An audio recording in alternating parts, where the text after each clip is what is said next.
Good evening, everyone. I'm Riley King, and welcome to my evening news report right here on the Riley King Network. Let's begin. Granite Staters brace for another major snowstorm. A nor'easter could bring up to a foot or more snow to New Hampshire is expected to cause traffic problems and possibly more power outages. Parts of New Hampshire just got power restored from last week's storm.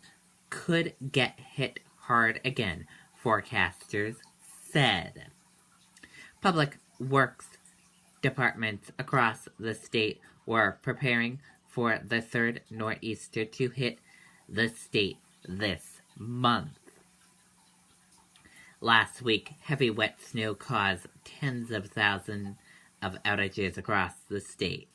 At 1.98% of customers in the town of Pelham were without power.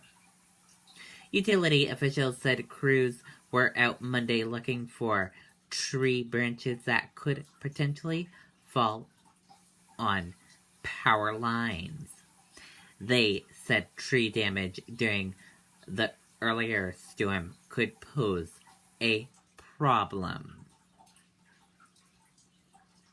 Snow will begin falling Monday night before intensifying Tuesday. Lighter snow may continue into Wednesday. About 8 to 14 inches of snow are expected. Sarah of Nashua said she hoped that the forecasters were wrong.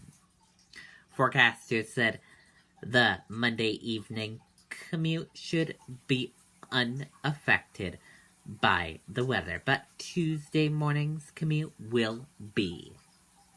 And that does it for my evening news report right here on the Riley King Network. I hope you all have a great rest of your evening, and I'll see you back here tomorrow with more news reports. Good night, everyone. Bye.